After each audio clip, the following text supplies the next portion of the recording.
All right. We are back on the live stream today, Friday afternoon, and I just saw Ryo Scott joining the Pro Designers, becoming a YouTube member. I appreciate the support and welcome to the Pro members. You have a ton of benefits and videos and uh, extra stuff in there, so enjoy. I've actually been thinking about doing like an extra like tier for on the membership, but not sure exactly if it would be like for people who want to have like a review from me, like a portfolio review, design review, even product review, and get extra perks, stuff like that.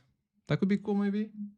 So we'll see how it goes. But yeah, yesterday was like pretty busy and didn't really feel like doing a. Oh, I can update the. I didn't feel like doing a live stream, but I thought today is pretty nice. It's Friday afternoon.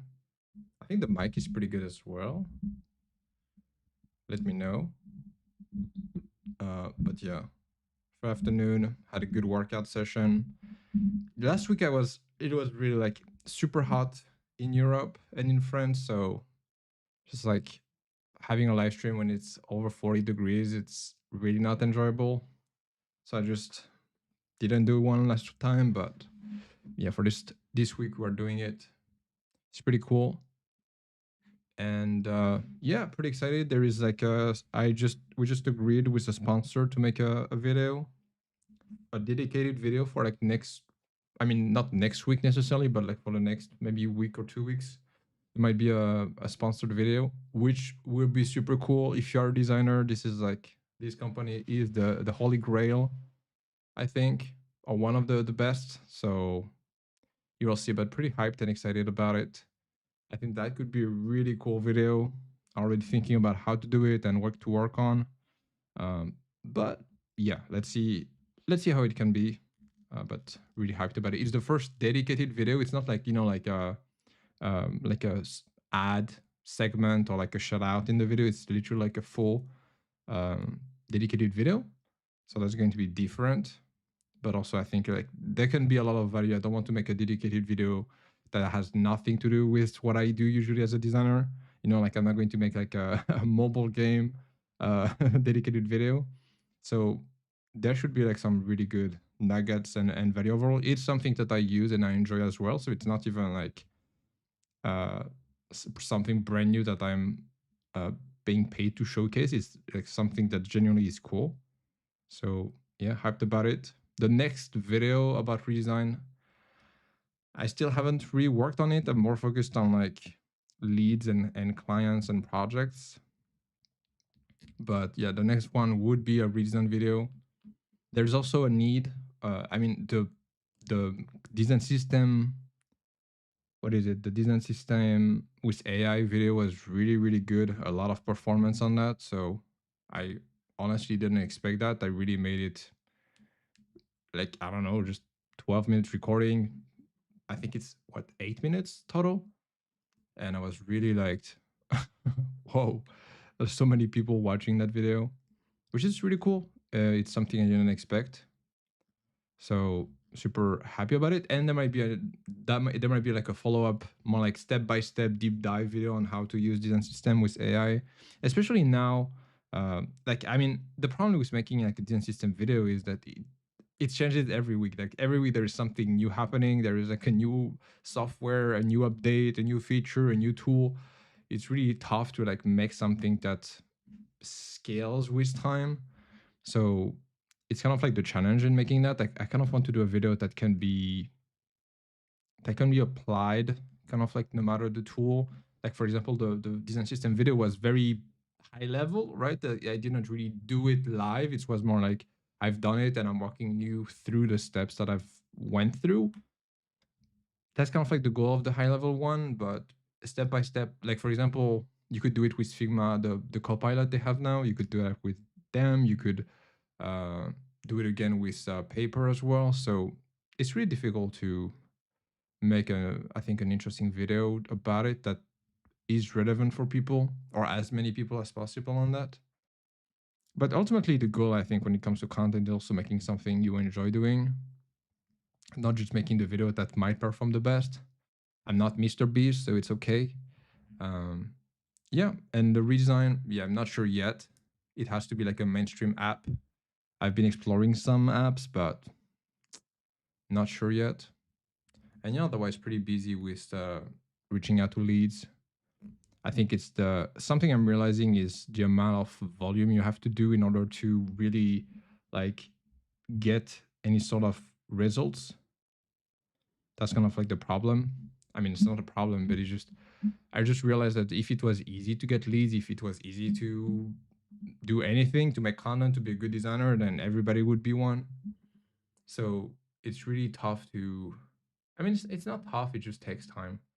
It just takes a lot of commitment and patience and work. So that's kind of like the lead thing. Is like, how do I find clients? It just takes a lot more volume than you expect, and so that's kind of like what I'm trying to do and figure out. And that's why I'm like slowing down YouTube as well. Yeah, it's just like let's figure that out. For me, it's like the biggest blocker. And honestly, as a designer, even if you like switch niche or change career and like you basically level up, right? You're at a certain level, and then you're like, maybe it's not going to work for me. You restart with something else at level 1, and you go up, but you're still going to be blocked at the same level because you still need that core skill to like level up again. So I'd rather stay in my lane and figure out that skill and go past it rather than restart from zero with something else. Hey, Sofian, happy to have you on the live stream. I hope your week has been going well. I hope the weekend is going well. It's not too hot for you as well. It's super hot these days. Luckily, this week has been pretty chill. Um, but yeah, hope you're doing well. Happy to have you here. But yeah, like that's for me the primary skill that I'm working on, which is I mean like selling and outreach and you know, as designers, where I feel like we kind of like being in a little bubble in our space. We're not really like, I mean, at least for me, I'm not the most, you know, outgoing person who enjoys like just reaching out to everybody and anybody. Um, but yeah, I think it's kind of like you have to do the hard stuff to like get it. And literally, like, if it was easy, every designer would have a ton of clients. Nobody would be asking, "How do I get clients?" Which is like, I think the most, like, the number one question most of the time with AI. In Vietnam, for 3 months, humidity is the issue. It's hot at the same time. Yeah, I mean, Asia in general is like that combination. It's hot and humid at the same. Like it just makes it like 10 times worse and tougher. Hopefully, where you stay has like air conditioning. And how's it been in Vietnam? Where are you staying? I've only I've only been in twice in Vietnam or once. No, twice. I went to Da Nang and I don't remember the other one on like another coastal city with like a beautiful wooden temple. It's crazy. It's like literally everything of the temple. It's a huge temple next to the sea, and it's just made out of wood, only of wood, and absolutely incredible. But yeah, I hope it's good. The baguettes are pretty good there as well. Like bread is pretty nice. Oh, Da Nang. Okay, so we went to the same place. Are you enjoying the beach there and the food? For me, the only problem with like Vietnamese food and all like kind of like Asian food in general is just like coriander. I really don't like coriander, and Vietnam just puts it on everything. So it's it's kind of like my biggest problem. But besides that, it's the food was incredible when I was there. Got an apartment with the AC, so it's fine when inside. Okay, that's cool. Have some really cool places and landscapes. Food is good. Didn't go to the beach much, just once. I mean, if it's like super hot and humid, it's pretty tough to like still go out. I remember when I was there, I stayed a lot in like my little apartment. But it's so nice. Like Vietnamese people are super kind. The staff, I don't know for you, but like where I stayed, it was like people were all super nice. The only problem is that if you look like a foreigner, like everybody's going to ask you like, do you need a taxi? Do you need like every 2 minutes? There was someone asking me for a ride. Besides that, it's really nice. But I hope you can enjoy it. 3 months is really cool. Food is fine, I guess, but I don't eat Vietnamese food that much. At the end of the day, it's easy with. I think yeah, that's the benefit of Southeast Asia. Is just having Grab. do everything. You can rent like your. I think you can even rent like a bike ride, the cab. You can have like food delivery all in one app, which is like perfect. But yeah, I hope it's great and you enjoyed it and you are enjoying it. How long? Like since what's the time frame you're going to stay there? Like for the whole summer? But yeah, that's kind of like the benefit I would say of Southeast Asia is usually if you can like work remotely and you can have like a stable income that's not even super high, you can have like a pretty good lifestyle there. Um, so that's really like the benefit. Thailand is kind of the same thing, and you can like have like a really good quality of life. You can have your own place with AC. Sometimes they have like a pool. You're nearby the beach or the sea. The food is really really affordable and like you can move around super easily. Taxi food and more. I guess I'll stay 6 months more. I'm trying to make my business run well and fun. Yeah, that's like honestly go for it. Like 100%.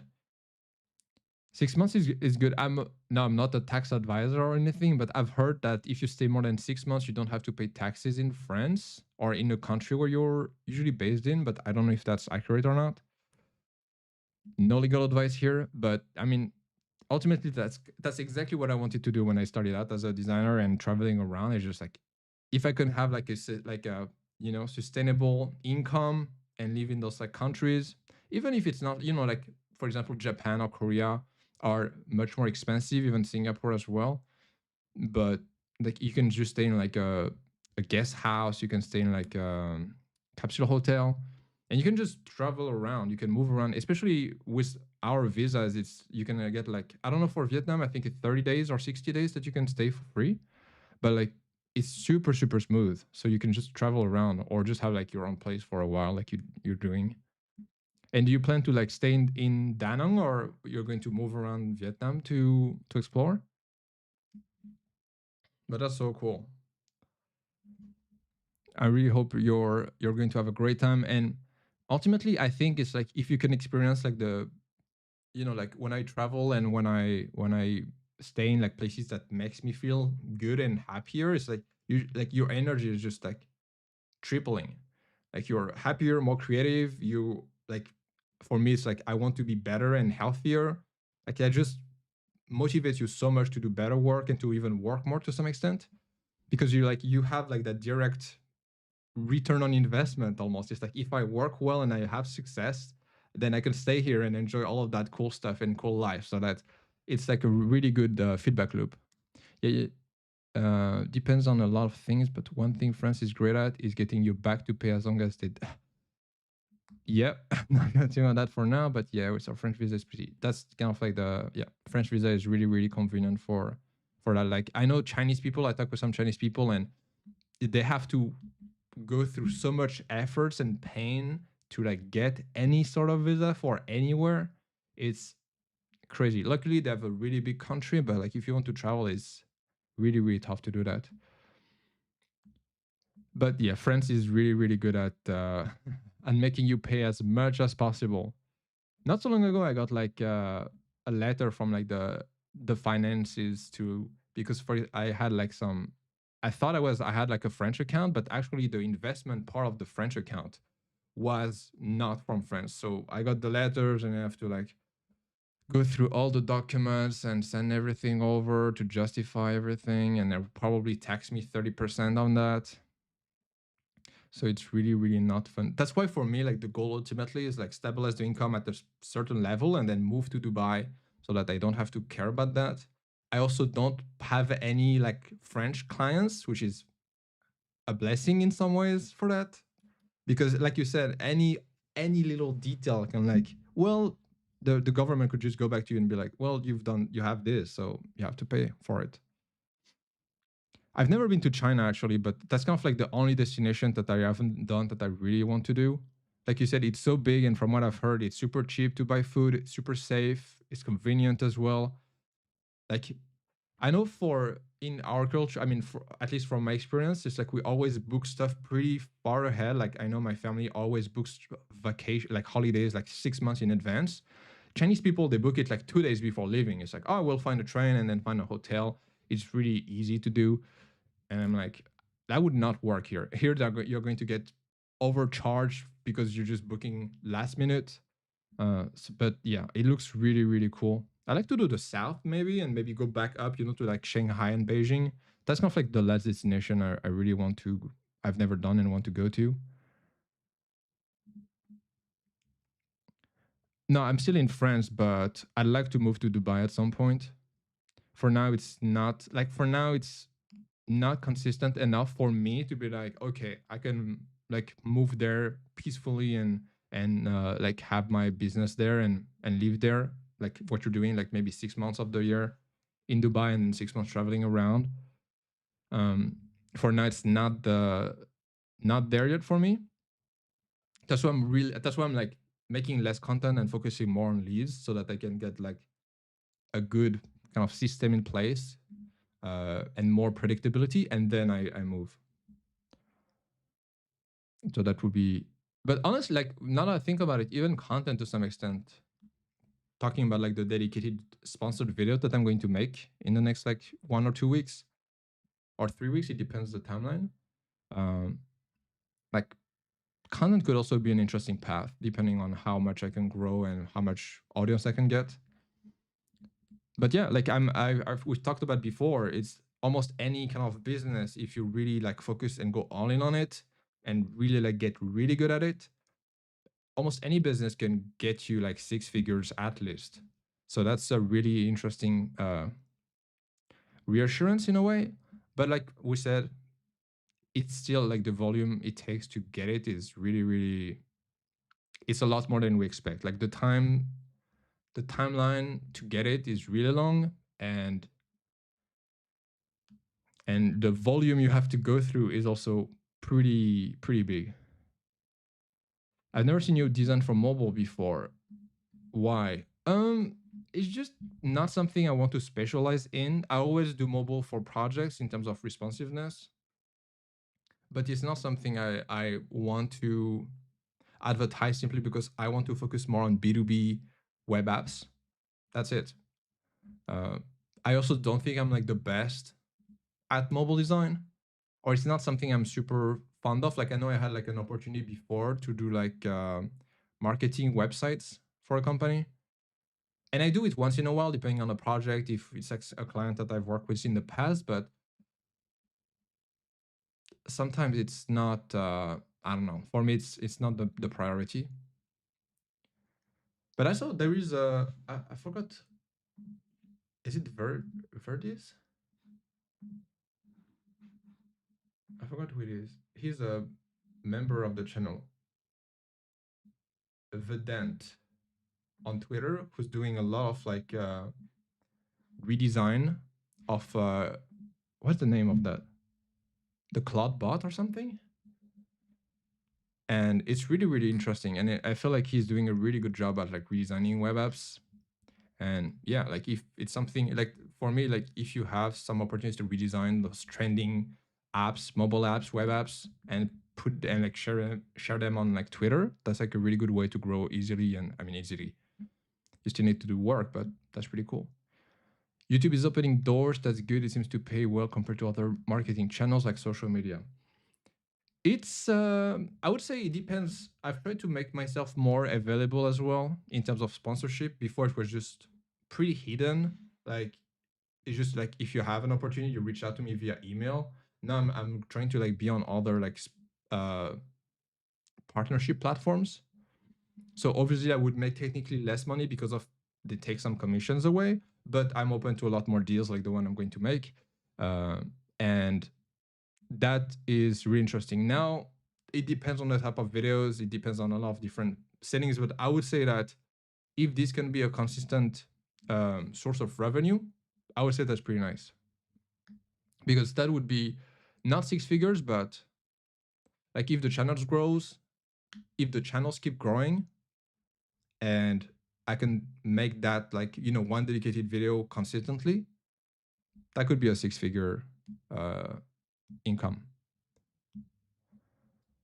Other marketing channel, I think other marketing channels can be good as like, how I see it is more of a bonus rather than the main course. yeah, I don't know. It depends. Like, otherwise, you need to have like a massive reach, massive audience to really justify it. If you can get views, like it's the really the key.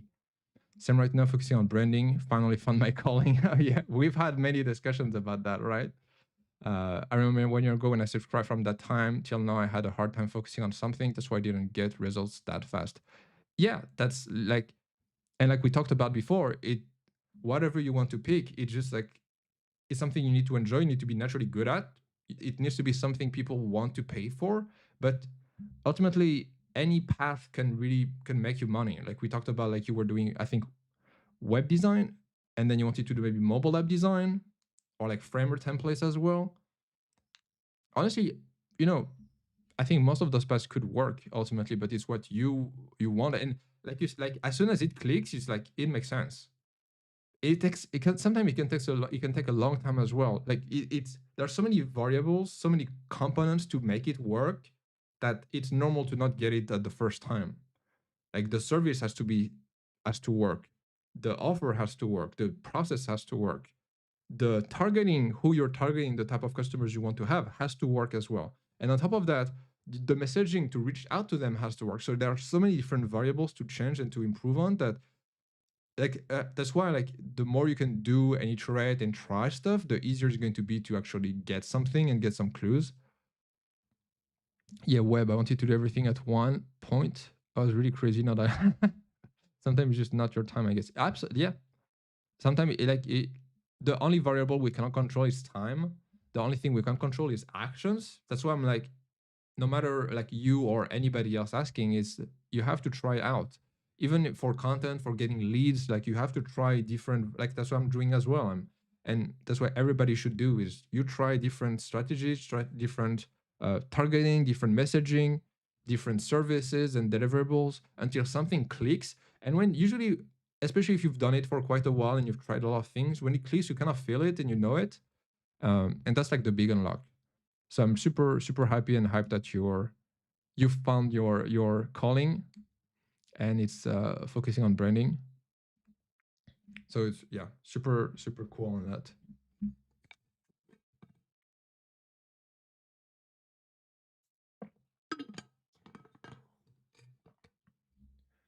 I would still say that it's good to keep that routine though, of always like thinking about how to refine, how to improve, um, because nothing is going to stay the way it is, right? Like just like anything in life, it goes up and it goes down, it goes up and it goes down. So if you keep that mindset and that habit of always like keeping figuring it out, thinking about like the next step, thinking about how to improve whatever you're doing and how to offer maybe like like optimize your process, optimize the deliverables, remove what people don't really care about. Over time, the more you talk to people, you know, like the better your script is, uh, the better your sell is, the better the the, the deliverables are, right? So I think it's a really good habit to keep. That would be my only thing, because it can go very, very quickly. Like I saw that on Twitter recently. People, like a lot of webflow agencies, are like losing a lot of customers because now they can just vibe code their website. And so like literally you could lose, and that's what happened to me 2-3 years ago. I don't remember. Where I lost like 3 clients in like a month. So as long as you have this, like, it's basically, it's not about the income so much. I think it's mostly about who you are. So if you can keep improving your skills and becoming better and better at what you do, and having that, like, those like skills and fundamentals on building a good process, being good at sales and marketing, understanding the clients, like, you can adapt and shift no matter what's going to happen. It's a relief too, not a good feeling to always run around. Yeah, preaching to the choir here. We need to keep improving based on the reality present. Things move fast now. They move very, very fast. That's what I talked about with like the design system, making a video about AI with design system. And like literally I'm making a video, like literally when I was making the video for paper, there was like the Figma Chrome extension to capture like elements. Luckily it's not as good as the paper Chrome extension, but literally the day I was recording it, Figma had something else. Or like now you can have like agents to do the design system for you. So it's just like it changes so fast. So always keeping those like fundamentals and like those skills and habits is like the key. You can only, that's kind of hard to get as well. I think after a while you can understand that too, but it's like you can only, I don't know what to say. It's like your income is going to be linked to who you are, not what you do. Who you are is like the engine. What you do is the vehicle. Without the engine, the vehicle cannot really move. And the vehicle can be anything. But the bigger, the stronger the engine is, the further and faster you can go somewhere else. So you need to really work on yourself and be like the best possible person with the best skills, even if it's tough and it takes a lot of work and volume. And like you did, like it's frustrating. It's very frustrating and exhausting because you just move around. You're like, why is nothing working? Why is nothing really clicking? That's kind of like the problem. But there's the silver lining in here, which is like the more reps and running or one you do with some sort of you can always take a step back, not just running around endlessly, but like, okay, what am I doing? Why am I doing this? How can I improve that? The better you're going to be at like building that engine to go further and be more efficient and go faster. I'm a web designer and firmware developer. I post on X regularly, but not getting clients. Should I outreach? If yes, then should I go for any client? As of now, or specific to my niche, SaaS. I mean, even SaaS technically is not like you could go deeper as a niche. So there are, again, like there are so many variables on that. Posting on X, if you don't see any, so it depends. If you can still grow in terms of like you get more followers, you get more likes, you get more impressions, I think that's great. If you don't, then you need to shift your strategy. Doesn't mean you should stop posting on X. It just means that maybe like I just said, like one of the YouTube members, he's doing a lot of I don't remember the name of the app, but like there is a training app like for like and agents. He's doing mobile reason of it because it looks really bad, the real one, and he's getting a lot more impressions and likes and followers from it. So sometimes it's like adapting the strategy. That's why I'm like, this is really really difficult. It's really tough because there are so many variables that maybe the one thing you think is wrong is actually the is okay, is good, and you need to focus on something else that's not working. So maybe like your strategy is doing like lately I've been getting 1K plus impressions, 100 plus likes. That's really good. So maybe you're just not like it takes a long like I don't want you to think that because you're going to post once you're going to get 20 leads or something. Uh, and it's not because you get a lead that you can get a client, and it's not because a lead is a lead that it's a good lead. Maybe it's a bad match as well. So there are so many different like levels to it, and sometimes they know you, but they just don't have anything for you right now. So it's really tough to give advice on that. I would say that if you're getting some good results, maybe it's the targeting that's not right. Maybe you should focus either more, or maybe it's your service that's not clear enough. Maybe it's your deliverables, like your social proof, that's not right. Like there are so many different things that I cannot just tell you do that. If the strategy works in terms of like the more impressions and followers you get, the more reach you're going to get, the more reach you're going to get, the more potential leads you can get from it. I would still say like try different things. Like if it doesn't, like for example for me for YouTube, what works is me doing content for designers and getting sponsors who want to advertise to designers. Not so much me making content for business owners and getting leads from it. That's a different kind of game. Now it doesn't mean that once I get 20, 40, 100,000 subscribers, I won't reach business owners who need design work or design services. But you can see like the scale difference is really different. So it's good to be thoughtful of that. I really like this part of your messaging about always iterating, improving. It's really the most important thing. As long as you adapt, you will have a place. Absolutely. I really think so. If you're ready to work and you can adapt, like it doesn't matter how much the world is going to change, you will always find something. You need to be resourceful. Ultimately, that's kind of like the in one word you can encapsulate it. You need to be resourceful and know like how to figure things out. And literally that's something I've taken from designing. Like as a designer, I always try to iterate and improve what I'm doing. And the more I iterate and improve, the better the design become. And I think ultimately that's how it's going to be. It's a different scale. Uh, it's a different everything, but ultimately I really believe in that. But again, it's really, really tough. It's like there are days where I'm just like tired and exhausted and I just want to give up. It's just difficult, but it's part of the work. And even like outreach, I don't want to do outreach. I don't like doing outreach, but I'm still doing it because that's the work. That's part of the work. And if you want to be at the top, you have to do a lot more work than like we think on. I don't know. I feel like on social media we see like those agencies or those designers with so many followers, and it feels like they always have leads. And I've worked with agencies who have so many more leads they cannot handle. They have to overhire because they have too many leads and too many clients. I'm like, where are you finding them? And it's just that they have so much reach and so much volume that it is the same. It's the same percentage. It's just like because they have maybe millions of impressions and reach that the 1% of leads just becomes hundreds of people instead of us who might have like thousands of impressions, and it's just again 1%. It's just like 1%, like one client or one lead, 10 leads. We'll have days like that where human at the end of the day. Yeah, that's why we need the best environment, and I think that's why Sofian is going to win, is because he's going in the right environment. He's finding like the space that, I mean, I feel like you will keep exploring the world and you're going to have that's really good, like you're going to find that environment, just like it clicks for the clients and the service you have. You're going to have that environment that clicks for you, and your happiness and your productivity and your emotional stability is going to go through the roof.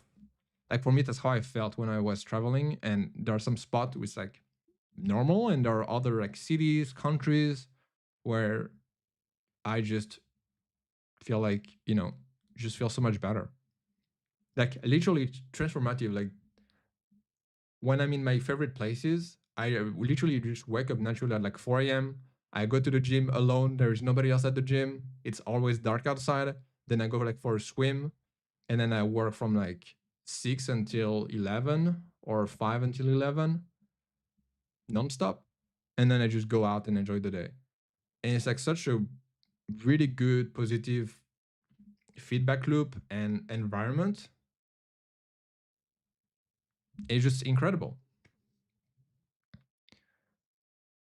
Yeah, I hope so. I mean, I'm cheering for you, Sofian. I really think you're going on the right path.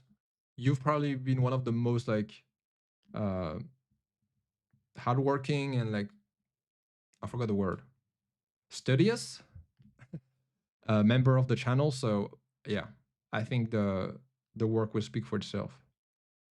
I had an interview with an agency owner who was literally complaining about having too many customers and needs to hire. Yeah, his brand literally non-existent but has leads. That's so cool. But you see, like there is always going to be like uh it's either too many leads and not too many clients and not enough talent, or not enough leads and it just doesn't matter if you have enough talent or not. Uh, but there is always kind of like a struggle. Now, I think that's a better problem to have when you have too many clients and you have like a wait list or you need to overhire people. But it's like, how do they do it?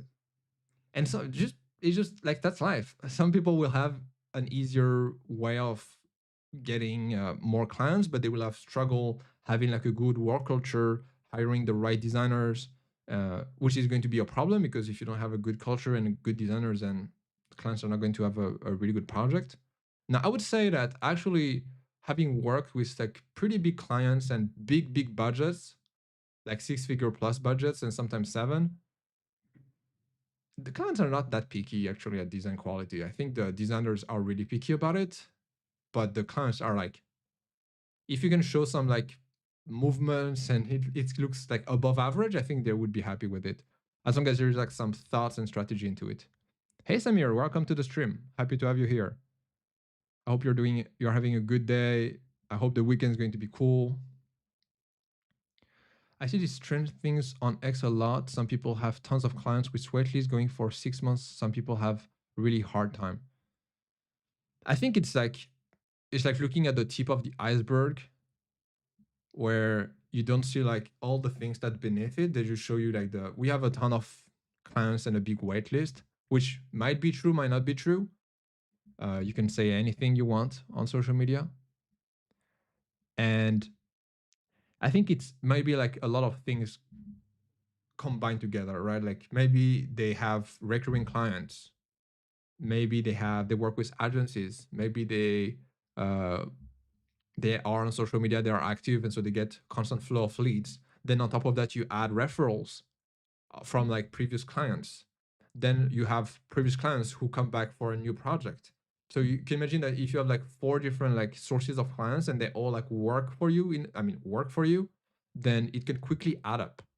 That's why it's like it feels like really going from 0 to 100 extremely fast, because it's going to be really slow, really calm for a long time until it clicks, until you figure it out, until you have like the right messaging, the right target, the right system in place, and then it just like goes up like crazy. The most frustrating was the fact that for him to get customers was like the easiest thing in the world. And for like give us some of that. I mean, we're all here waiting for that. Like we can give you 10% and you can give us the clients, no problem. You could have talked to I don't know if he was okay for that, but you could have pitched him like you give him a percentage and he refers to you the clients. Maybe he's already doing that. Cold outreach.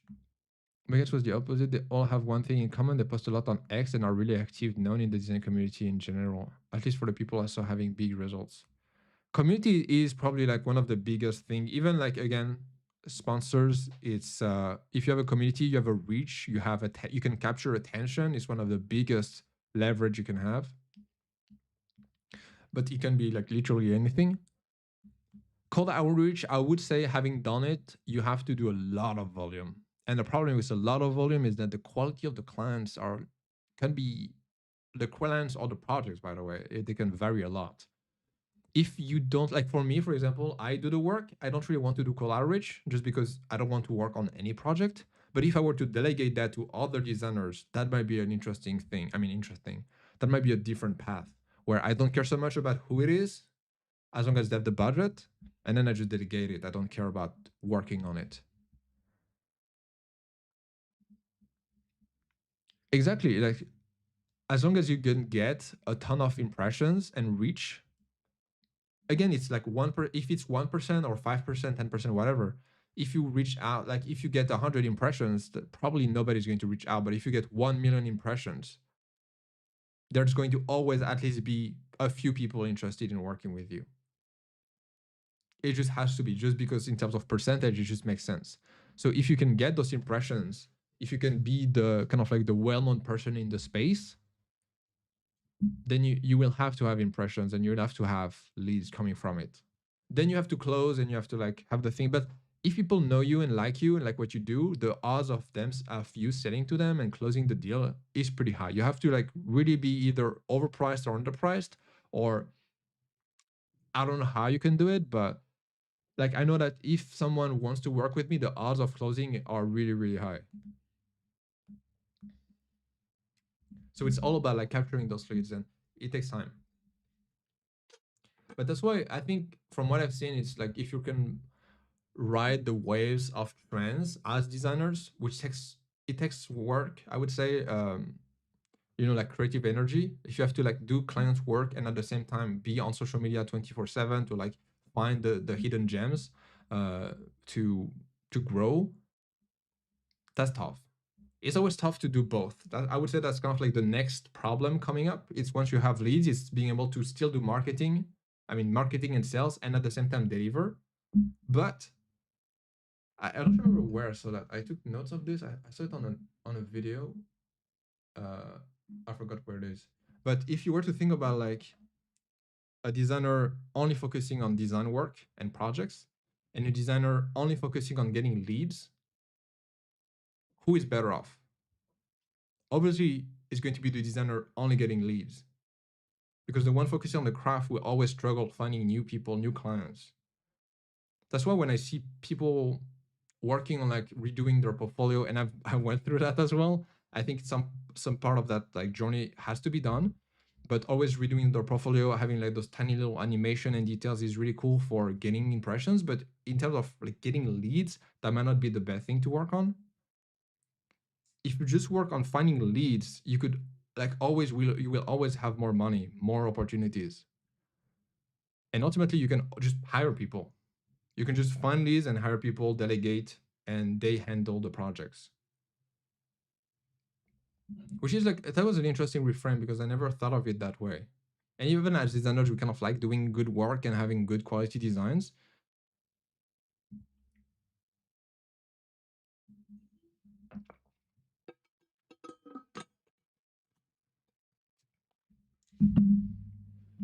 So it's why that's why like you have to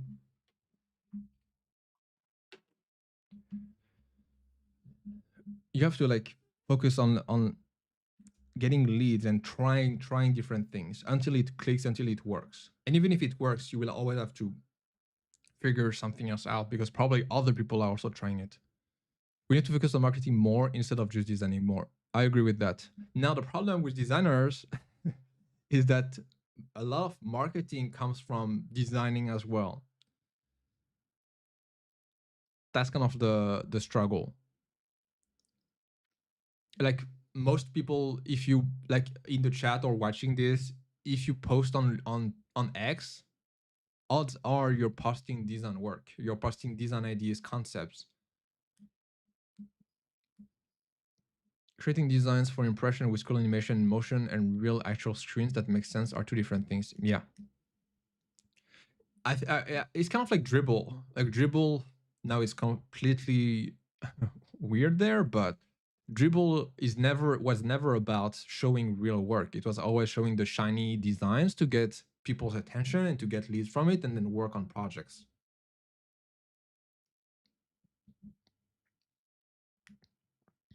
Most of my posts are sharing design concept. Yeah, so you can imagine if you imagine you are overbooked, you are oversubscribed, which is a great problem to have. You have more people who want to work and you cannot handle it. Like let's say your maximum is 2 or 3 clients at the same time. You are exhausted from just doing the work. And then on top of that, you need to still post online and share your design online and do more concepts. You're going to, at some point, it's going to be difficult to do both at the same time. And that's why it comes like the doesn't have to be solved right now, but it's always good to have it in mind of just what do I do next? Like, how do I handle work, client work, and at the same time still being proactive on social media, still following what's happening and posting concepts and going on calls, doing like sending pitches, sending managing contracts and negotiating.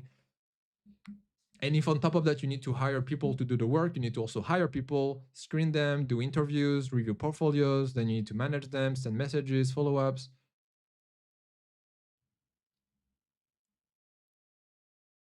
When working with real data schema, I find it hard to come up with good design. I mean, coming up with good design in general is pretty hard. I would say for me, the easiest one is like redesigns, concepts. Like you see a bad design online, you just redesign it. That's kind of like the lowest efforts to potential like upside. Like it's a good return on investment because you don't spend so much time on it because you already have everything laid out. And you can just think about just make it slightly better. It doesn't have to be even like I do on YouTube, which is like, okay, let's figure out the strategy first, the approach we want to take, and then let's redesign it. You just literally just be like, okay, I've made it better.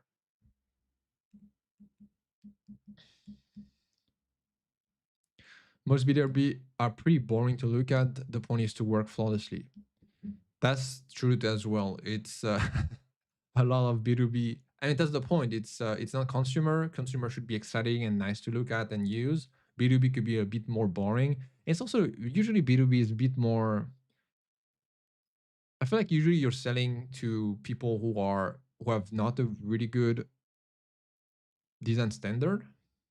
And so you don't really need to work so much on the design side of it. You need mostly to work on the tech side of it. Yeah, conservative is the right word.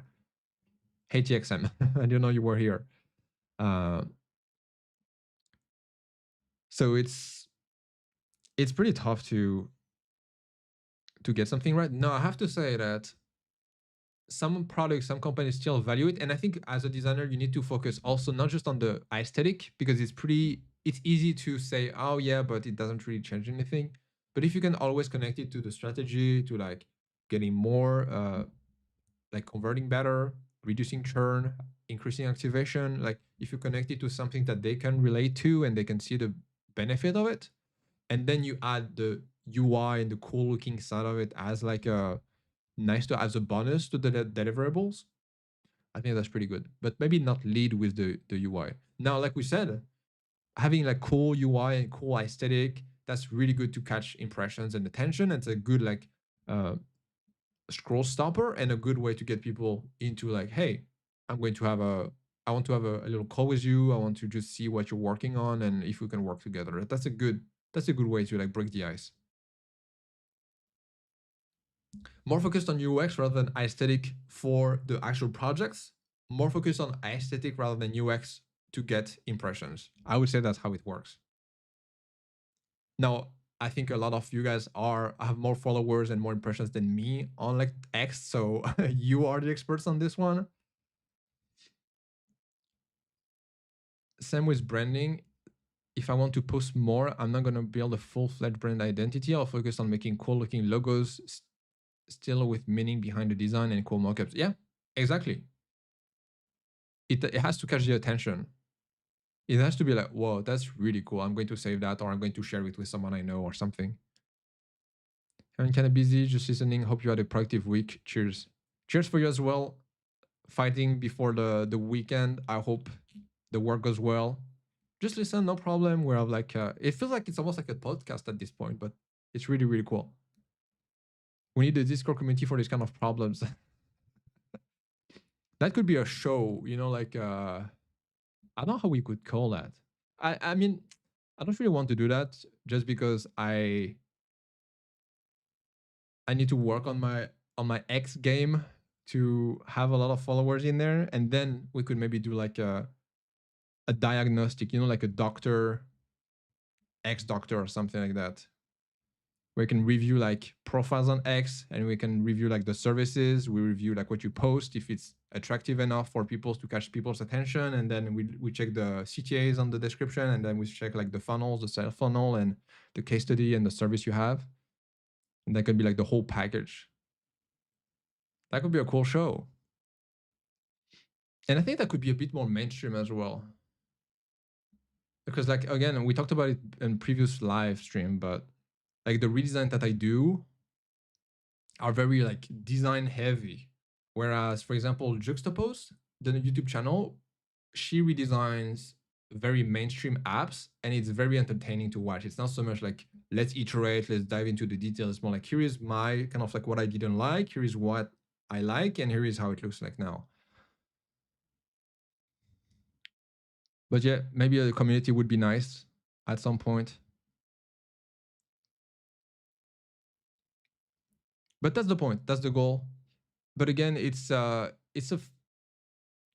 fine balance, right? Like again, that's kind of like the struggle I've had before as well. Is how do you stay consistent and creative and like cool looking stuff on top of running like a business, which comes with running the design projects, managing the leads, following up with the leagues, managing the clients, getting the payments, stuff like that, the taxes, accounting.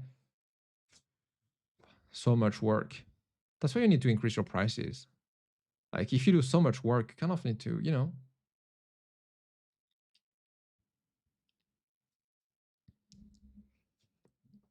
Community would be nice indeed, even if you don't manage it a lot. At least it has channels to talk between subscribers.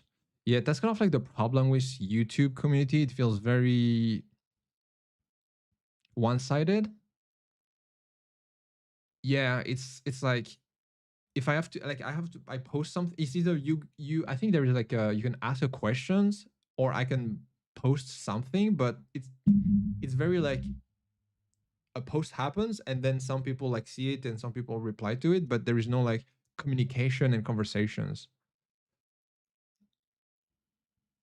Now the only problem I would say with like having a community like a Discord community would be, what if it becomes dead?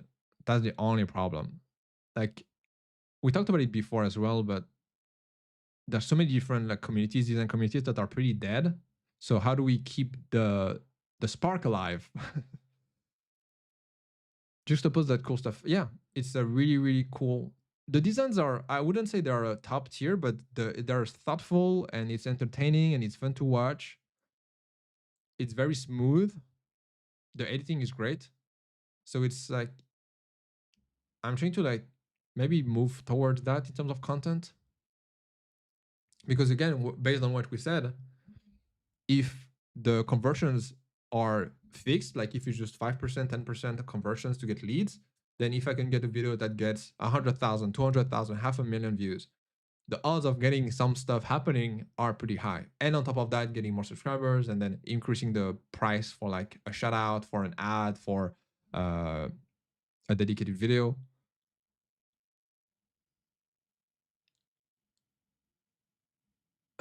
Even if it becomes dead one day, we had a good time while it lasted. Like the day when I played World of Warcraft, no regrets. No regrets. Yeah, ultimately that would be cool to have like a. Hopefully it doesn't die.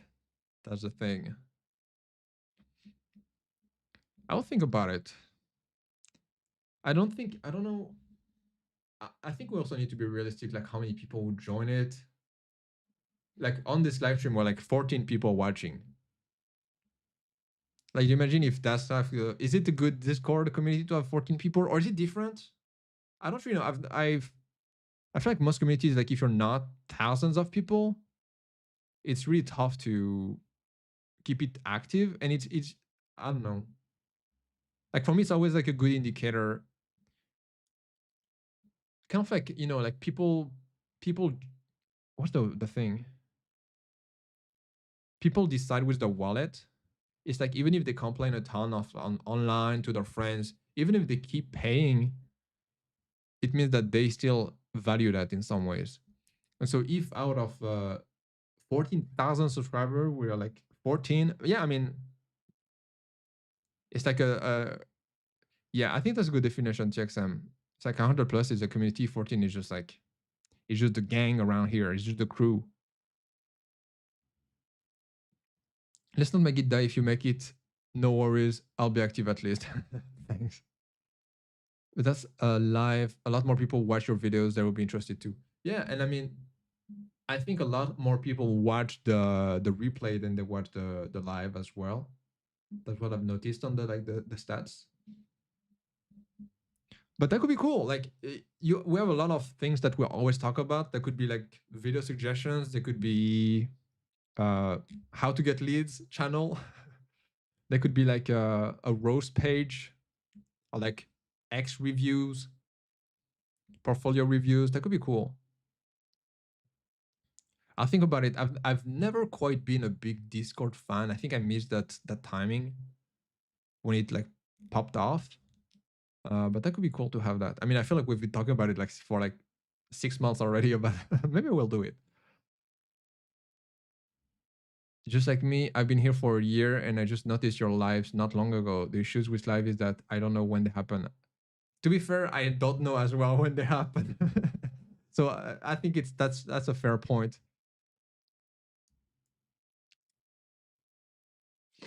If you had the Discord, I present during live. I want no other YouTuber doing that. Hey, Nguenya, happy to have you on the live stream. But yeah, I for me it's really like, do I do it? Do I not do the live stream? Do I live stream? What do I talk about? Overthinking a little bit the decision process for it. So I'm not quite sure. But actually, I discovered like today while preparing that live stream, like when I do start a broadcast, it actually sends on the YouTube channel the here is the live stream is that's going to happen in X amount of time, and you have like the notify me button. So I'm wondering if that could be like another thing, but I'm like I don't know when I want to stream. Like yesterday, I wanted to kind of stream, and I was like, not feeling like it. But actually, it's I don't know why I think that, because it's always fun to chat with you guys, and we always have like so many different conversations. It's such a cool vibe going on. I don't know if Discord you can do calls, or you can do live streams on Discord.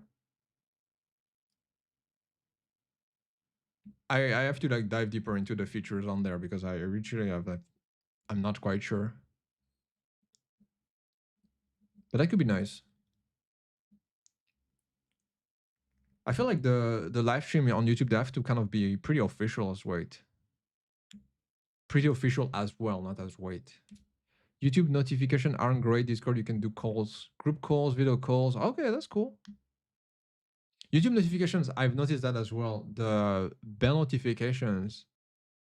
I looked at the video, the design system with AI, and I think there are like 5 people who watch the video based on the notification. So it's I'm like, oh yeah, notifications are not super great. Did you imagine 5 people? I mean, to be fair, like out of 8,000 viewers, maybe like 20% are subscribed. But like that's okay, my math is not good. How many 20% is what from 8,000? 1.6k? No, that's yeah, maybe. I don't know if someone's good at math. I'm gonna do the calculation, but like out of 20% watching the video, only 5 watched it from the notification. So it's not super great. Stream a nice way to catch up. Yeah, I agree. It's like a really good way to like chat with you guys and we can just discuss whatever. We talked about Sofian's nice trip.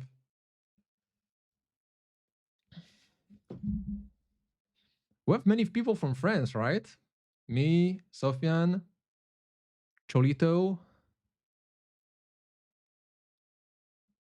5. Oh yeah, 515 people still know. I've never been to an office, so I cannot say, but yeah, that's the it's always the problem because it's like we have a very international community. So is like when do I stream? Do I stream France time? Do I stream for like Asia time? It's kind of like the problem in some ways. I mean, I think it's a good problem to have. It's pretty cool to have everybody around the world watching the stream.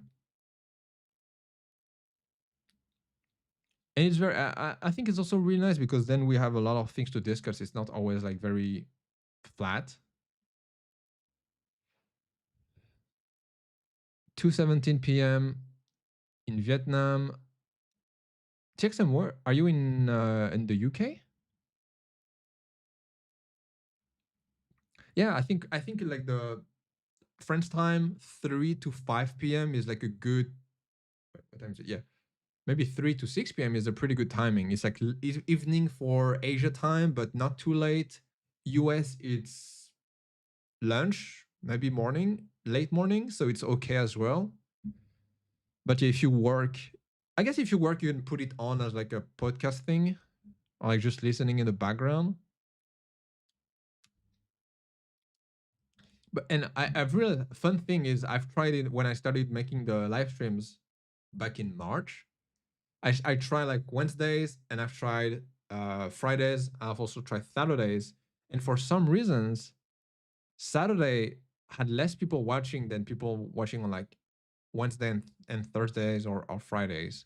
So I'm not even sure. Yeah, like let's say who works nowadays? Nobody works. We're just a bunch of hobos here working on a computer doing God knows what. Uh, but yeah, I think ultimately the benefit is with YouTube you can have the replays, and if you missed it, you can still watch it, which is cool. Yeah, it can get tricky, but I guess tailoring the time you live stream for the time zone of your largest audience space. Yeah, is it? That's also an interesting subject. Is who is watching the live streams? Is it viewers watching videos? Is it YouTube like YouTube members? Is it just people who enjoy the like who are I don't know, just like fans in some ways who are more proactive than just a one-time viewer. It's really difficult because the demographics on the videos might not represent who is watching the live streams. And actually, I don't think I can watch the. I don't think I know the people watching the live stream. I don't know the demographics on that. I don't think. We just have to make it look like it. We're busy doing something.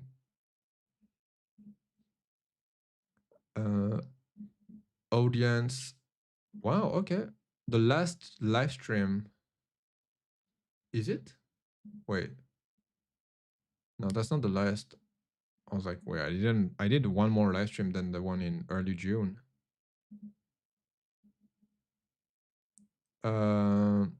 Wow, it's been a while since I did a live stream. I thought I did one like 2 weeks ago, but it feels like, or was it 2 weeks ago? But it just feels like it's been a while. Audience, 87% are subscribed. Wait, 13% are not subscribed? What's going on?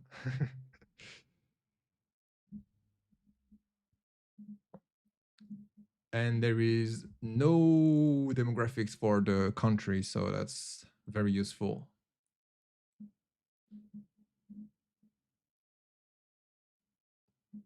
That's super cool. Like I always see like device type and I see TV. 2% are watching on TV. Like I'm on a big screen right now for some of you maybe. That's pretty fun. Yeah, a lot of people, a lot of subscribers are watching the live stream, which makes sense. Like if you enjoy the content, you might subscribe, and if you subscribe, then you might enjoy the live stream as well.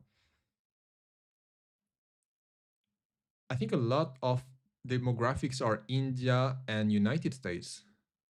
Okay. For the live streams.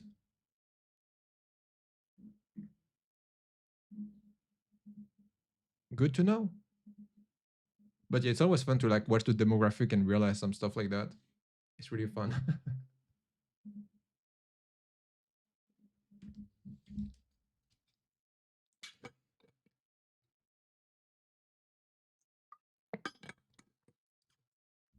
But anyway, I hope everyone's having a good day. I don't even remember what we talked about. Oh yeah, we talked about like Discord. We talked about uh, getting leads. I'm wondering, like for me, I don't really want. I always wanted to do like content about marketing and finding leads, but I feel like until I've made it and proven that I can do it, I think only at that time I can make content about it. I don't really want to be someone who just talks like theory and stuff and be like, oh, I think that would work. So I don't really want to talk about it right now. I really, really want to like get consistent with lead and like get that process figured out, and then I can feel like I can talk about it with you guys and I give you my tips. India has a lot of people in the tech space, and they have a lot of people in general compared to to us in France. Yeah, how many are there? I think over a bill, like more than a billion for sure. But it's pretty crazy. And obviously, like a lot are in tech. So as you said, so it makes sense that a lot are watching. And also, I think all of them or most of them speak English. So, and actually, something I've realized, I started doing the subtitles, English subtitles for the videos,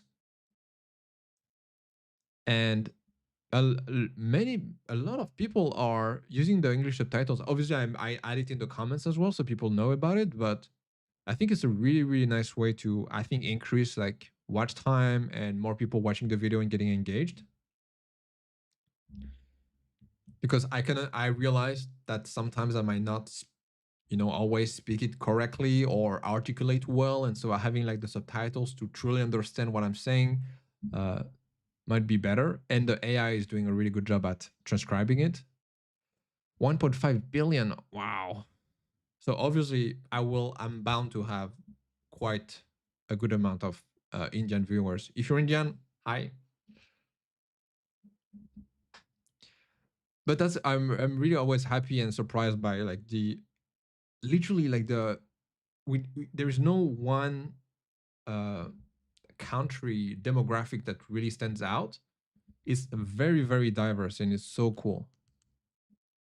Always surprised by it. Happily surprised by it. But yeah, hope the weekend will go well for everybody. For me, I'm not sure. It's getting hotter. I don't know how hot it's going to be. Maybe I will go for a walk. Enjoy the sun. Oh, it's actually okay. 29, 27 degrees with some wind. You walk in the shadows. I think that does the job. But it's going to be pretty nice. I've actually built my own PC this week. I've never done it. I saw the Steam machine and I was like, oh, I really want to buy that. And then I saw the price and I thought, maybe not. And I just decided to with the AI, I decided to build my own. And I had quite some trouble to install the Windows OS. And it kept crashing and not recognizing the file or the disk or something. I think now it works. Which is fun. Yeah, just a fun fact. I built my PC, my first one. I've actually realized, I don't know if that happens for every designer, but I feel like the more we solve problems, the more we enjoy solving problems in general. Just the more we design, the more we want to design. And I feel like it's kind of the same when you solve problem. I really enjoy it. Wasn't really my forte either. Before, when I started design, it was mostly making things looking better, but now I really enjoy solving problems and making things that look complex, make them simple.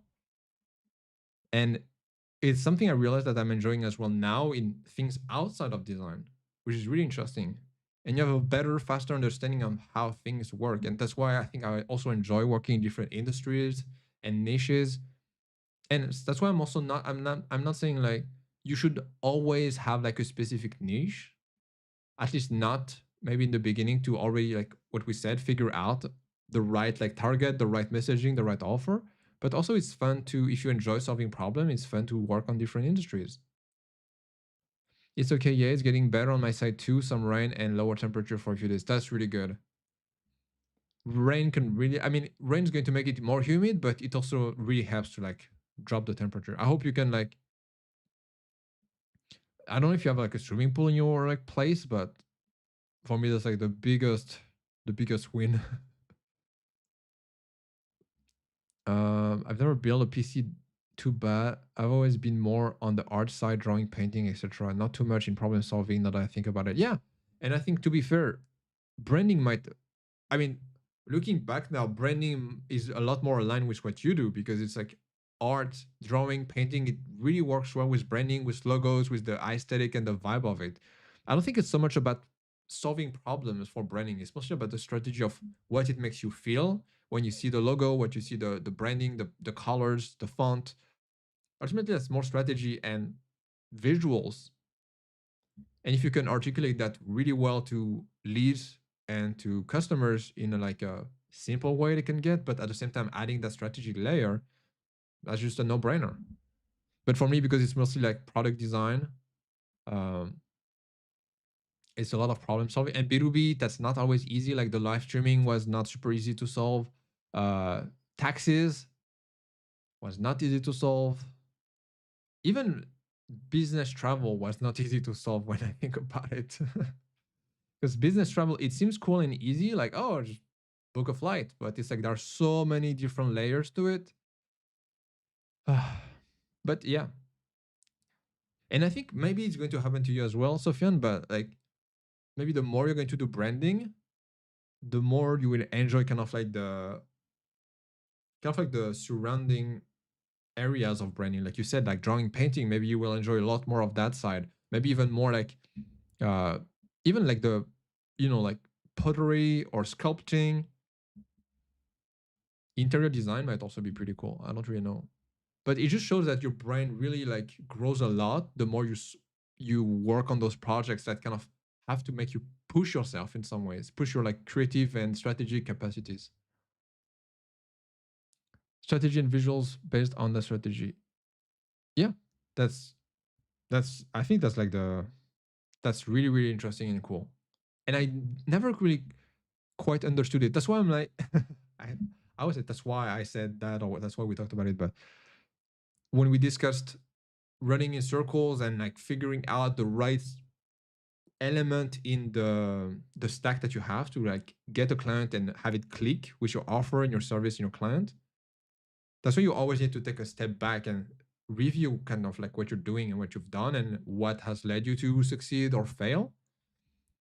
That also taking that step back no matter what you do in your career or in your life in general, it helps you to like notice, like connect the dots, looking backwards.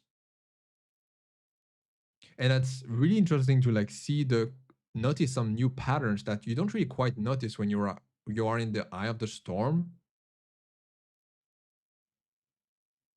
And it's really nice to do.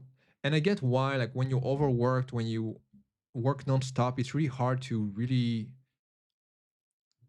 think about like new strategies and like for example, if you work for low clients, like cheap clients all the time and you overwork, it's really hard to then think about how do I get better clients? How do I work on strategy? How do I like figure out the right social platform to like how do I increase my price or how do I get more projects? It's really hard to think about all of that stuff because you're just overworked and you don't have time to take a step back and uh, look outside of yourself in a way. Yeah, maybe that's also what gives someone an edge where we put things further. Yeah, even on X, sometimes I see like designers exploring different mediums and not just enjoying what they're being paid to do, but enjoying other sides of the design or the strategy or the problem solving. That's really interesting to do that. And that's why I advise everybody watching that it's whether it's like what I try to do for me is at the end of the month, I try to like write uh kind of like a review of what happened in my month in terms of the priorities I had, the work I've done, the things I've learned. And this way I always have this kind of introspection of what did I plan on doing and what have I done and where am I at on this kind of plan that I have. And you could do that, for example, today, you could do that on the weekend, you could do that at the end of the week, at the end of the month, but always taking time to have that step back and think about, okay, where am I? How far am I from what I want? And what have I learned? Where have I grown? What do I enjoy? I think it's really, really interesting, really beneficial. Introspection, indeed, something I need to do more to improve. It's difficult as well. We're not always the most balanced when it's time to review ourselves, but it's I think really interesting to think about it. Hopefully, we get there someday. Breaking out of the pay to work cycle is just a lot. Sometimes you don't want to take care of crumbs to take crumbs this moment, but you have bills. Exactly, that's the whole problem, and that's the tough part. And that's why most people are not going to succeed and not going to make it. But we here watching this, we're a different crowd.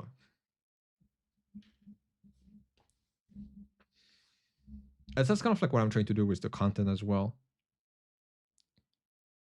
And also the live stream is like a good way to like reinforce the good stuff. Like we're the crew. We're going to make it.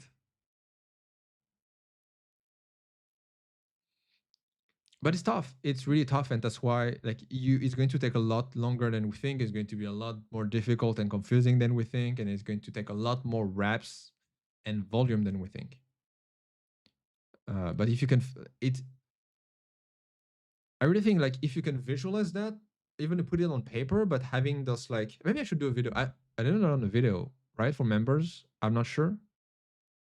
But like having the kind of like the service, the messaging, the offer, the target, right? Like putting on paper and being like, okay, what are those? And then you pretty much just like switch them.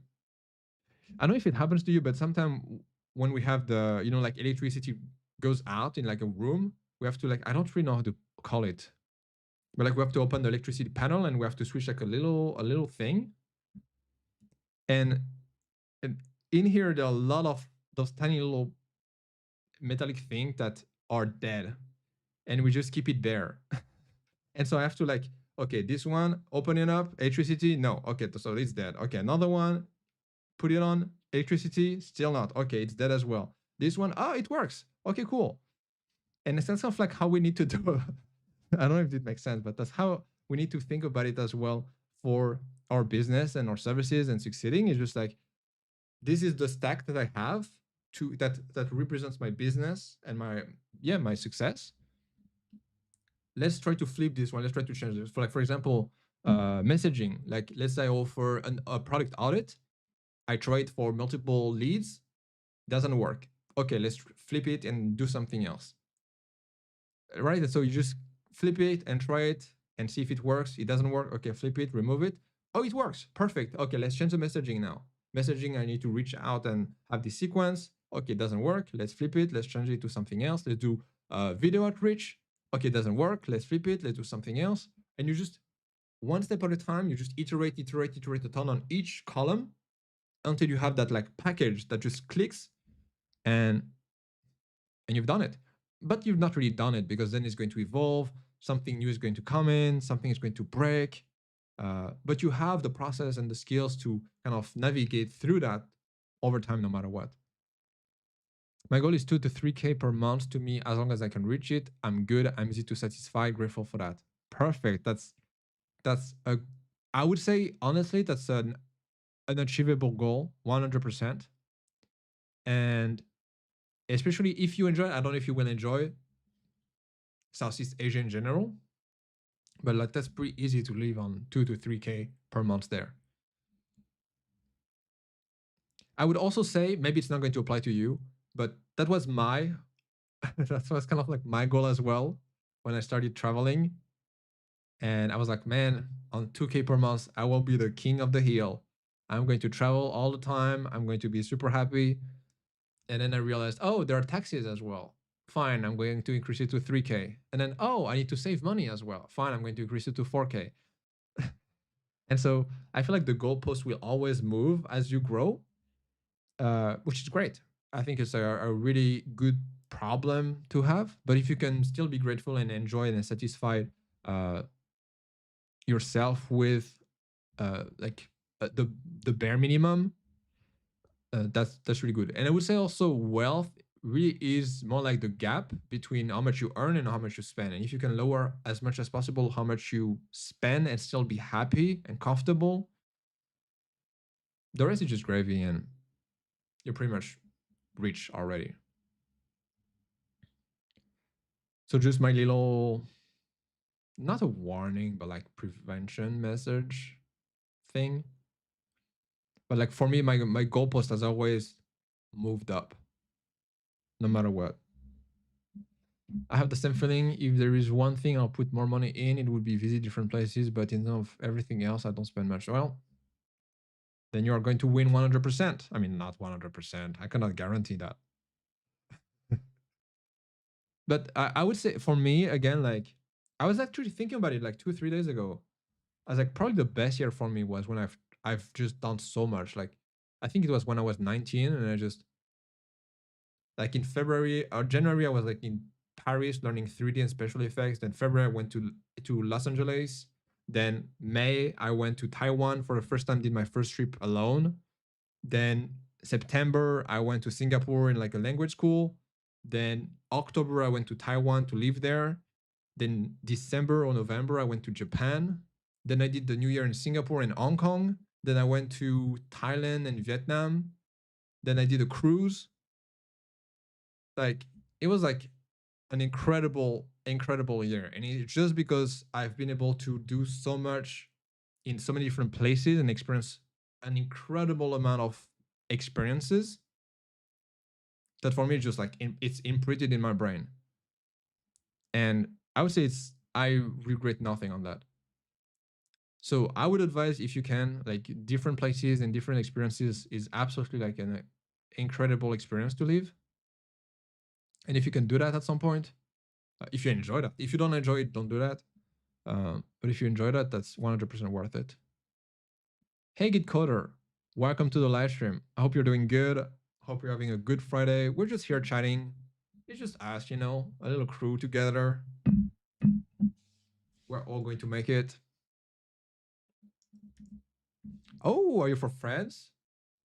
I mean, France, maybe Belgium, maybe Switzerland, maybe Canada, or maybe not.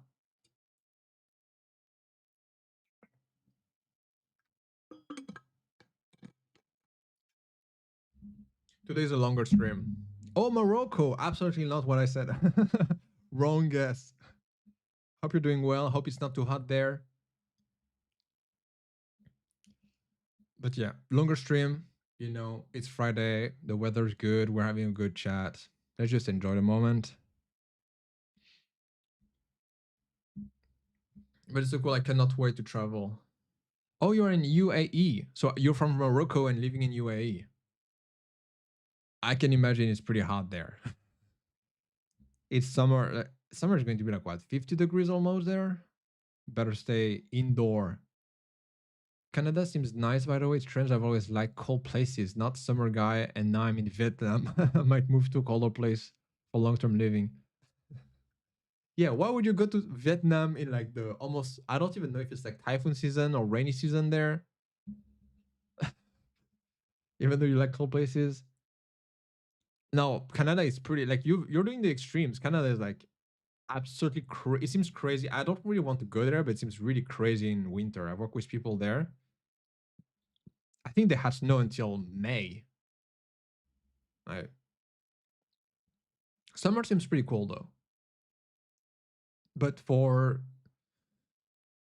like a cooler place, I mean Europe could be nice.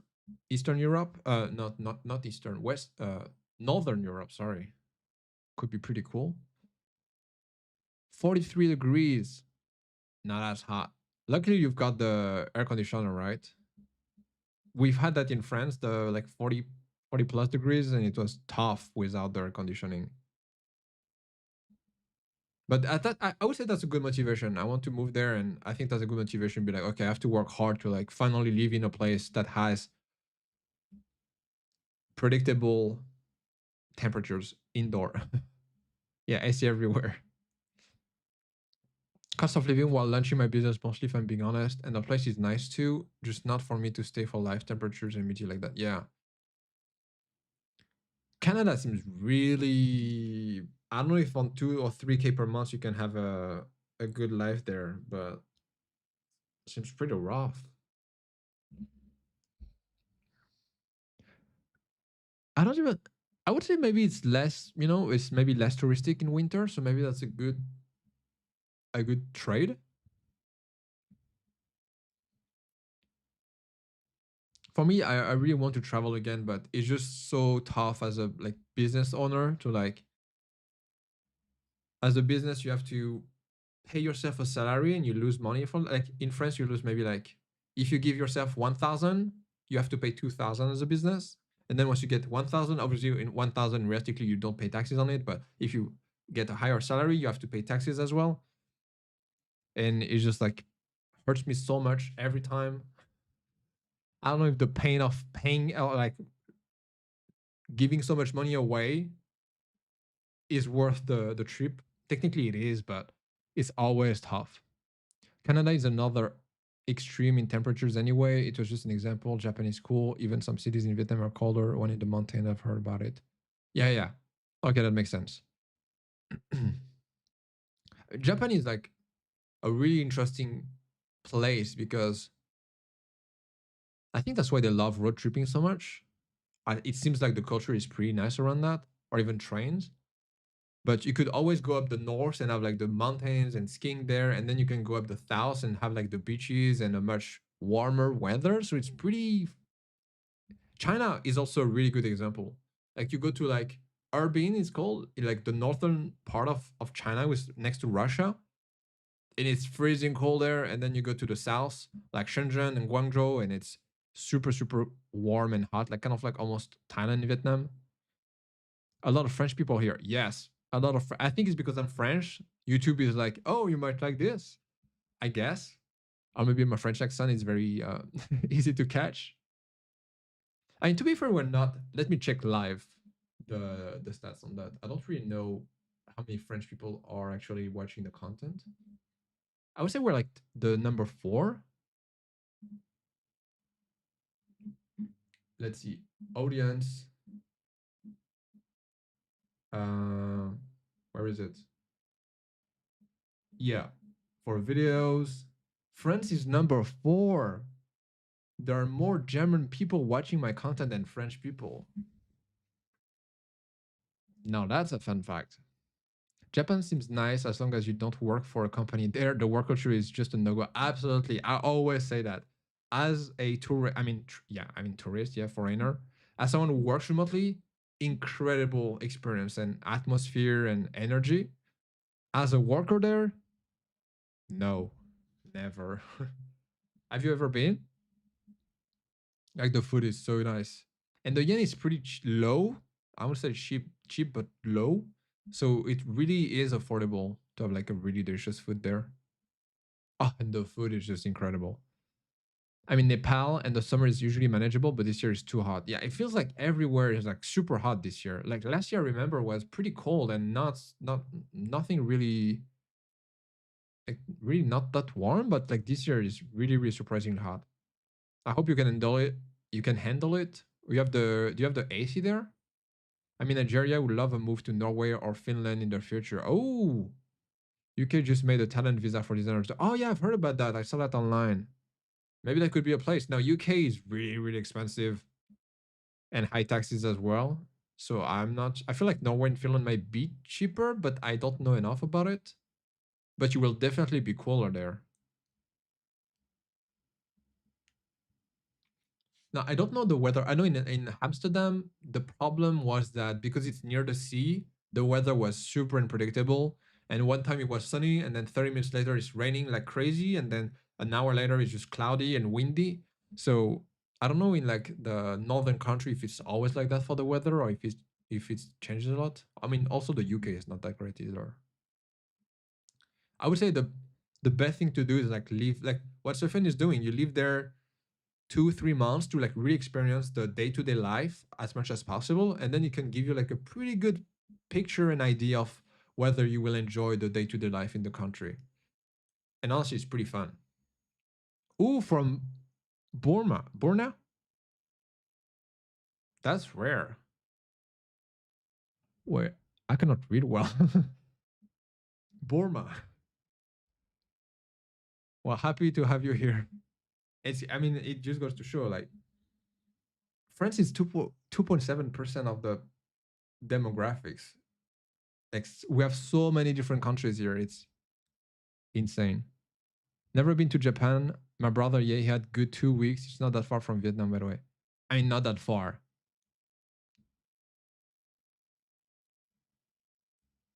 It's like what, 8 hours flight, maybe six. But yeah, it's really nice. I would say it can be pretty touristic if you go to like Kyoto. Kyoto is like the worst, I would say. Like every tourist buses goes there. The waiting lines are insane. Tokyo is a bit harder to like refill the tourists because it's so big. Osaka, it didn't really feel that crowded or like touristic, except if you go to like the most famous places. Not Burna Boy, but compared to flight Paris Vietnam, I got in the face last time. It's not too much. Did you have like a direct flight or was it like a stop? But that's the biggest problem with France and Europe is like it's so far away from. I mean, so far away from Asia and the US. You have to fly what 10 hours, something like that. That's the tough part. Once you're in there, it's okay, it's fine. But going there is the tough part. I remember when I was flying to like Taiwan, I would always have a stop in China, and it would be like I would take like the cheapest flight at the weirdest hours. You know, it's like you fly you fly at like middle of the night, early morning. It was always like, okay, let's go for this 20-hour trip where I'm going to have to spend the whole like the whole day just like waiting. That's the tough part. But then you have like the sweet reward of enjoying the place there. Hasn't stopped, but directly in Vietnam, just not. Oh yeah, Da Nang, right? Yeah, 17 hours. It's like you spend around 20 24 hours from like the moment you leave your home until the moment you reach your room in the country. It's so long. You need to be really patient. Oh, you didn't take a flight in over 10 years. Wow. I hope it has improved in 10 years, but it's really tough. It's always like, and it's every step can take so much time. like security and the what is it called when they check your passport and stuff. Ah, so painful, so long. I flew to Seoul once, and I took the wrong airport. I took like the airport inside of the city, and I think I waited like 2 hours to go past the security check for like the passport. It was terrible. Luckily, I had the Wi-Fi on the airport, and I could just watch movie while waiting. But you just wait in line. You just stand up all the time. You have to just move 2 steps every time. Is terrible. Ever considered visiting Nigeria or Ghana? No, never. I never. But also, like, from what I feel like they speak also like I could speak French there or just English actually, but never thought about it. I've only been to I think in Africa I've only been to Tunisia and Morocco and Egypt. Yeah, the lines where you have to wait. Thought I will miss my flight since they really take their time. They're really. I mean, that's why I'm happy. You know why I'm happy? It's becoming automated. Like in Singapore, you have to like go through. You have to go through the gates. It's like the machine and they scan your face. You put your passport. Like that's so nice. And also, do you imagine like working there 8 to 10 hours a day? They must be dead inside. That must be super difficult to go through that. So I can understand in some ways like their non excitement. Just English. Okay. Anglophone countries. Got it. Yes, yeah, I really don't know too much about them.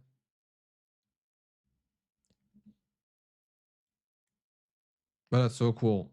That's like the benefit of being designers and being like working for ourselves. Finally, there is a benefit. Finally, there's an upside. It's not just downsides. The benefit is that we can still travel around and we can kind of like relatively go anywhere we want, depending on like how much we earn and like our visas and stuff. But it's so nice to be flexible in that sense, especially if we can like some work or some clients you have to be kind of aligned with their time zone, but some of them you can be pretty off sync, and that's like such a good benefit. You can just, well, if I want to go there this time, I can just go travel. If I want to design in the middle of nowhere in Iceland, I can do it. That could actually be cool. They have like some like really nice like little cabins there. Oh, there are some startups like that as well. I saw online like some startups like doing the kind of work or bedroom cabins.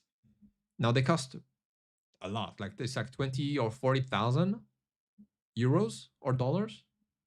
So it's really expensive for just a bedroom and a little desk. But like that's pretty cool. Seen videos on YouTube. That's you know. Oh, there is one like from the co-founder of Airbnb. No, he has something like that in the US, but it's not really a room. It's more like a workspace, an office kind of. You can put in the backyard. That's pretty nice. I can imagine if you have like a family or you have like young children, it's pretty cool to have that. I know I've worked with a co-founder and he has two like young children. And the time when we called for a project before, he looked so exhausted. Like, take some time off, man. But that can be like a nice little variation on that. Having your own space to like work, design, reflect. I think that's a really cool thing. Another downside of working remotely is that sometimes it's really hard, like to like break from work, like being able to divide, especially if you travel around, it's really difficult to like work and rest in the same place. Luckily, you can just go out and the problem is solved. But yeah, sometimes the lines can be pretty blurry.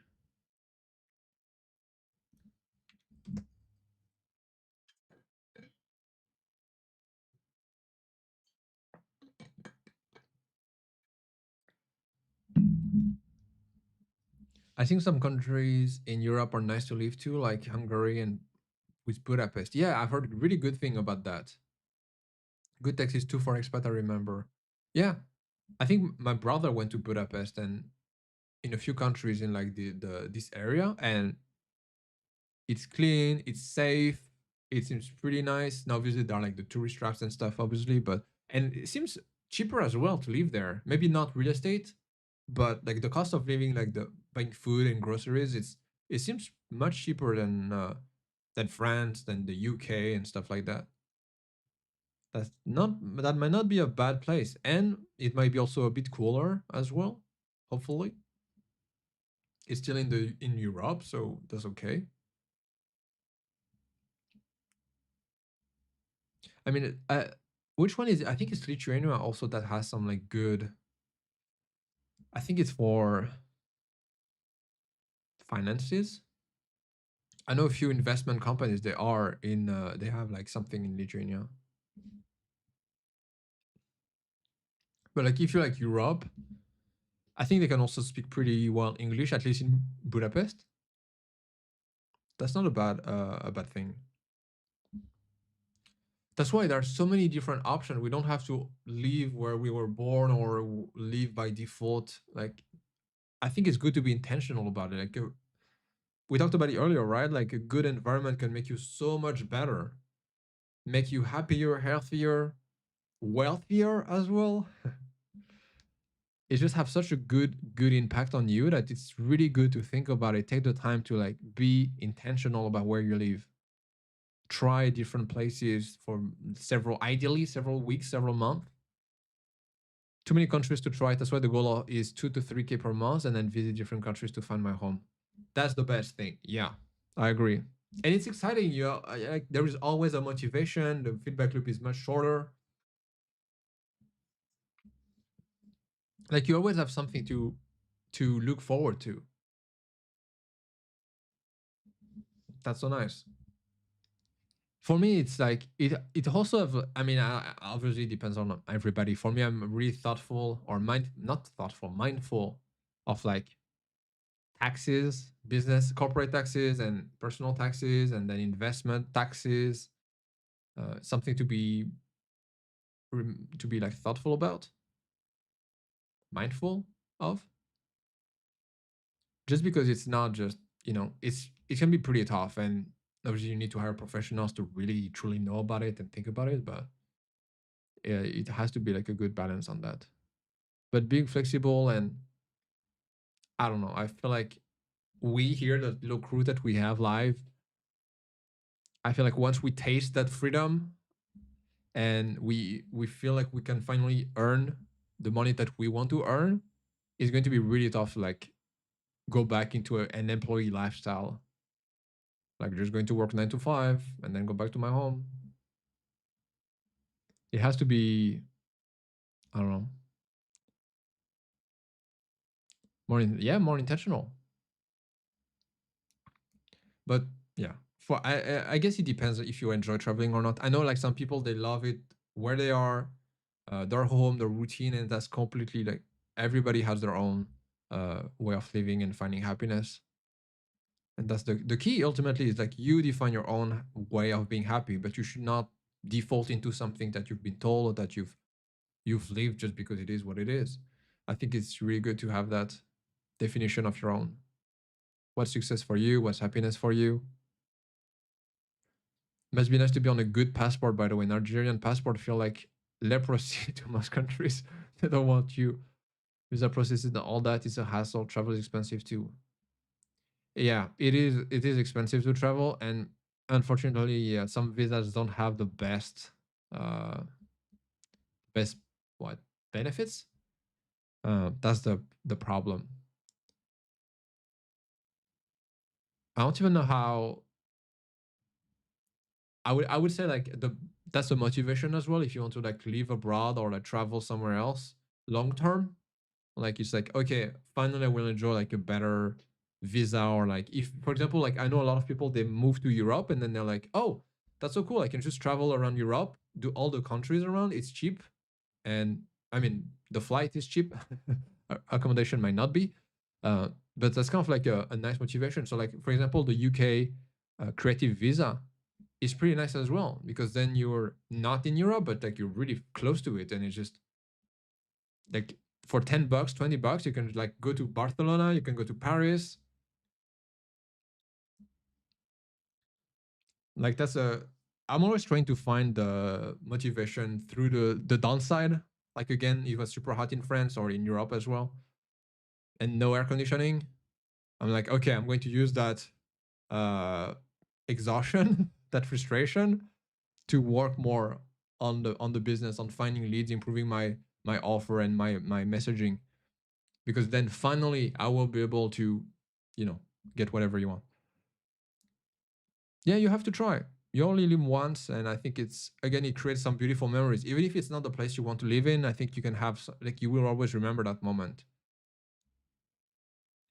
You will remember the tough flight, the flight connection, waiting in line, the first time you step out and you like get the air of wherever you are. Like I can imagine Vietnam, you step out of the airport and it's just like I had that in Taiwan the first time I went there. I just got out of the subway station. It was just like hot hair, like I've never felt before. I was like, what's going on? Where am I? Where is the fresh air from France? We thrive anyway. I love to travel. Yeah, that's like if you can use that as a motivation and as a goal. Ultimately, I think that's like great.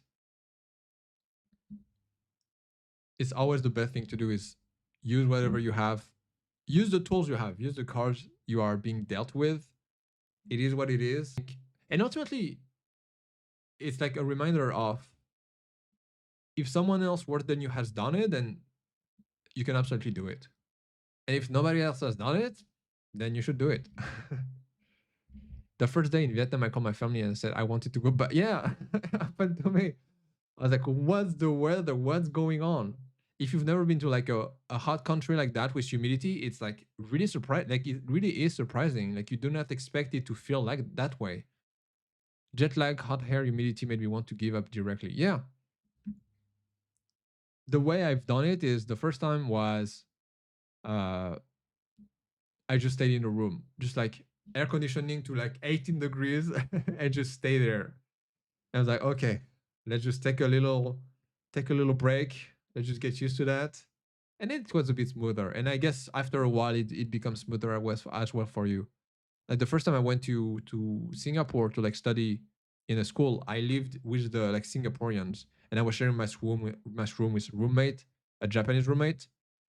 We were like in a tiny little room, two single beds on both edges, both sides of the bedroom.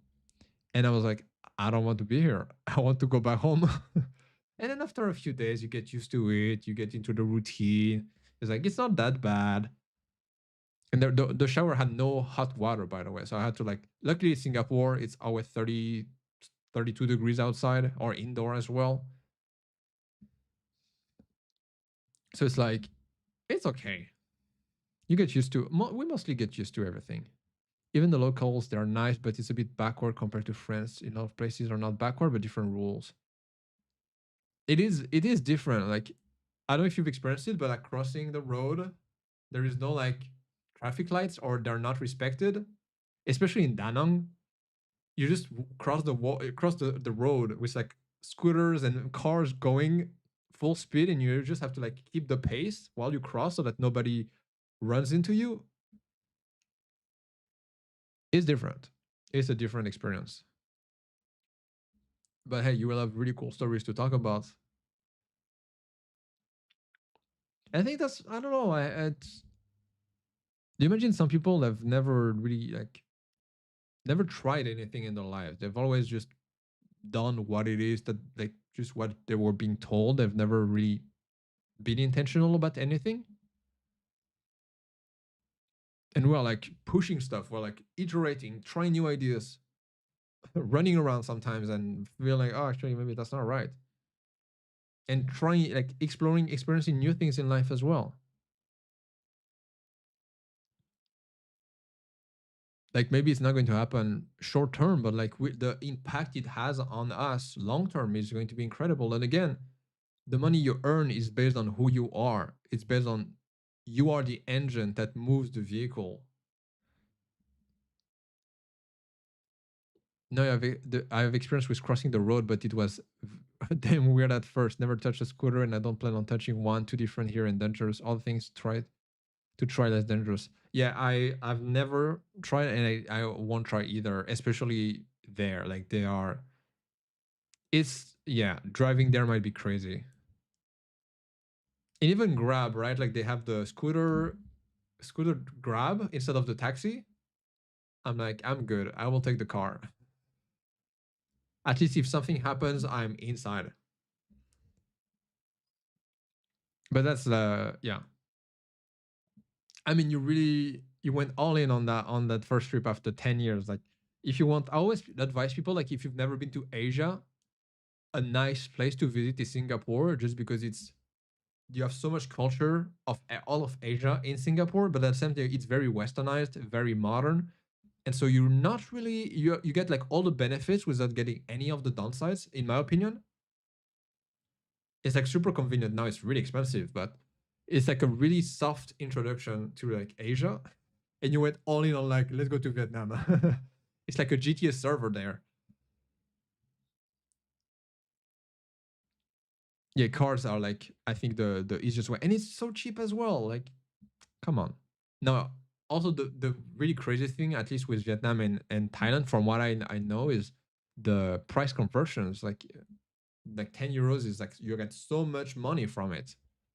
I mean, technically it's not so much money, but it's still like the amount of bills you get is absolutely crazy. And it's like you see 1,000, you're like, whoa, and it's like 1 cent or 2 cents. I really want to travel now. Good job, Sofiane.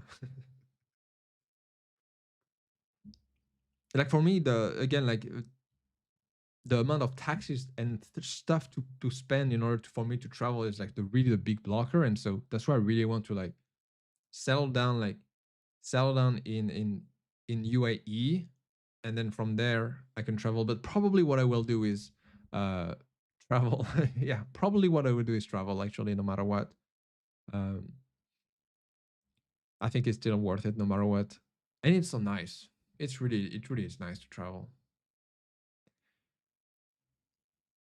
for eight, 15 for 15 euro. I could eat for a week if I cook myself. Yeah, it's absolutely absurd. Now, what I would not recommend you to do is to order pizzas, because pizzas there are really not the thing. Actually, pizza in general in Asia are really different from what we know. It's it's really really different, and I don't really like it so much. And they're pretty overpriced. But why would you go in those countries to eat pizza? That's the. But it's absolutely like it's crazy. But I hope you will still enjoy the trip and stay safe. And have you tried like learning some language there? I always try to learn a few like sentences and words just to like be kind of polite and like a good guest. I tried pizza and burgers just once to see it's way lower and lower. Yeah, in France it really is the best when it comes to food. Yeah, I would agree with you. We have a really good food culture. Actually, even like frozen food in France is really really good.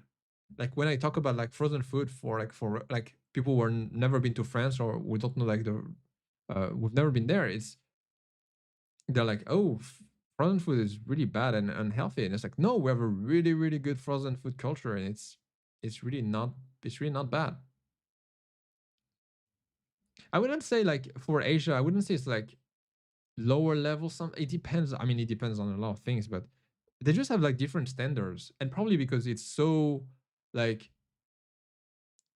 it's so cheap and easy to eat out and to eat really good food in like Vietnam, for example, that they don't really think about like it's really hard to like but like, oh, frozen food, or you know, or like let's just buy like a fast food meal. Like maybe McDonald's is probably like cheaper or like more expensive than eating out like delicious food. Same with frozen food. I remember the frozen pizza at 3 euros. I miss them sometimes. Carrefour, Lidl, yeah, like they make some really good pizzas, even frozen pizzas. Come visit Nepal if you love mountains and don't want to break a bank. That I mean, Nepal seems pretty cool. I've never been there either. Is it for me? The only worry I have is like the air because it's very high in altitude, right? So like you have more trouble breathing, or is it just like, or you get used to it? Is it like the hot and humid weather?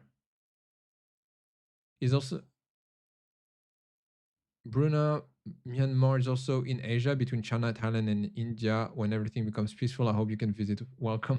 Yeah, I know where it is. I just couldn't read it well because it's like the R and then you have like the M from afar. I was like, oh, but yeah, it looks really cool. Myanmar doesn't have a good rep.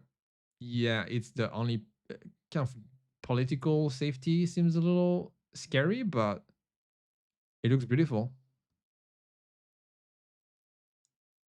You can get very low to higher altitude. Okay. I don't know why I always imagine Nepal just like literally being up in the mountains. We have so many places to visit. So many. Weather is cool too, except this year. Yeah. Is it like the same weather throughout the whole year, or is it like because it's summer, it's really high, or is it like pretty cool? And I guess it's going to snow as well in winter. I can imagine. Or maybe not. Maybe I'm wrong.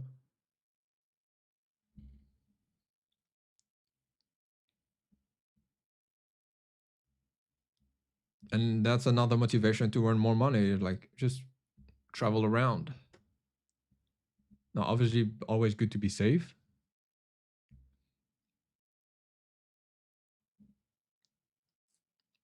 It hasn't snowed in a long time. Oh, so maybe I am wrong in it. It's so it seems pretty like a cool weather overall. Okay, I really like. I know like big picture where it is on the map, but like the specifics of it, it's not so much. So yeah, always happy to learn more about it.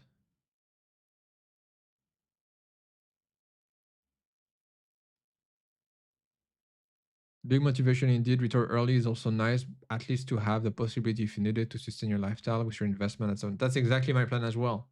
Now to be like I saw online or like on data that I think 6% is like the best one to like like some years are going to be up, some years are going to be down. But like I get your point 100%. That's the goal ultimately. I mean that's my goal as well. You just make so much money and just earn from. Oh, you've heard from that? I don't know, like X money, right? From X, like they're going to have their money payment stuff, and they're going to have some really good like APY, some yields. But I don't even know if it's like only in the US or not. But anyway, that's kind of like the plan as well for me. It's just like optimize the taxes and finances, increase revenue and income, lower spendings, and just like leave off of the investments.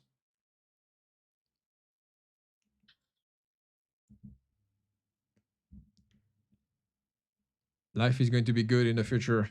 Let's keep working hard, being patient and consistent. That's probably the bigger thing. No, no, no. They on X they have like they're going to have like a new like they're going to have a financial service or feature or something like a bank, even though technically they're not a bank. They subsidize to a bank. Uh, but it's going to act almost as a bank, like Revolut and stuff like that. I think from what I've heard. But again, I don't know if it's like how much it's going to be. If it's just marketing, like some people they market it like with like the little asterisk up to 10%, and then it's like actually not really that. And if it's only going to be for specific countries or not. But obviously, if you do that, then you're going to have to in your tax report you're going to say, oh yes, I have an account that's based in there. I saw some designers make around 1K per month from just that. Wow, that's really cool. Now it's always like balancing, right? It's how much can you make versus how much you spend in terms of energy and design and creativity and all of that. is it worth it? Or if you spend that much time and efforts into something else, would it compound into like a bigger source of revenue? Like what we talked about, like if like between the designer always designing versus the designer always finding leads, always finding leads might be the best solution long term to like make as much money as possible. But then finding leads, does it mean posting on X and then getting paid for it? Maybe as well. Like maybe you could be like hitting two birds with one stone.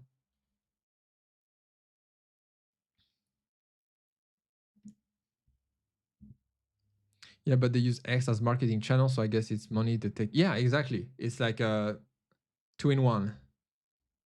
Kind of like, I mean, it's not really the same, but like that was my kind of like my goal with the YouTube channel is like I could make money from content and at the same time get leads. I'm probably too small for that, or maybe it's just not the content that works for like getting leads. But maybe if like keep growing and growing, it might happen. We'll see. Only the future will tell.